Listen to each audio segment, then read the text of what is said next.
Bonjour à tous, soyez les bienvenus dans cette nouvelle Minute Conseil, la seule émission qui vous parle de votre profession, la vente directe. Lorsque vous parlez de votre activité de distributeur, de dirigeant de réseau, d'expert ou d'institutionnel, vous pouvez parfois vous heurter à de l'incompréhension, voire des moqueries ou du mépris au mieux. Tout ça à cause d'une mauvaise réputation qui n'est bien sûr plus du tout d'actualité. On entend malheureusement toujours tout et n'importe quoi sur la vente directe, arnaque, système illégal, escroquerie, bref, ceux qui ne connaissent pas cette activité ont encore en tête les scandales des années passées. Or, soyons clairs, la vente directe est un vrai métier, reconnu par le ministère de l'Économie et de l'Emploi en plus, et n'a plus rien à voir avec les entreprises malveillantes qui ont terni l'image du métier dans les années 90. Pour être encore plus clair, voici les différences fondamentales entre la vente directe et ce que l'on appelle la vente pyramidale, rappelons-le, totalement interdite.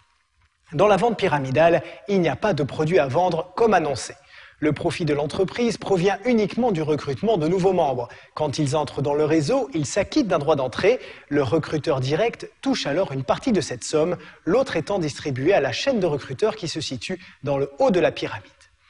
La vente directe, c'est bien sûr totalement différent. L'activité est basée sur la vente d'un produit ou d'un service et non sur le recrutement de nouveaux vendeurs. Voilà déjà une différence fondamentale. L'investissement ensuite. Il y a toujours un investissement pour un nouveau distributeur, mais normalement, il ne dépasse pas 300 €. Il correspond au matériel nécessaire pour commencer son activité et à un petit stock de produits pour amorcer ses premières ventes. Contrairement à la vente pyramidale, où ce ne sont que ceux qui sont au sommet qui gagnent de l'argent, la vente directe offre les mêmes chances à chacun. Il n'est d'ailleurs pas rare qu'un vendeur débutant motivé gagne plus qu'un de ses parrains, qui a pourtant plus d'ancienneté dans le réseau. Et elle est là, la beauté de ce métier.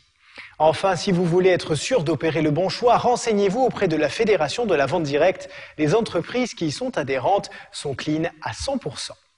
En résumé, pour ne pas vous faire avoir, il suffit simplement de faire des recherches approfondies sur la société cible et de ne pas se laisser immédiatement séduire par l'appât du gain. Certes, avec la vente directe, vous pouvez gagner beaucoup d'argent et c'est un argument phare de la profession, mais ce sera en vendant des produits et des services. Voilà, c'est la fin de cette Minute Conseil. Bon succès à tous et à bientôt.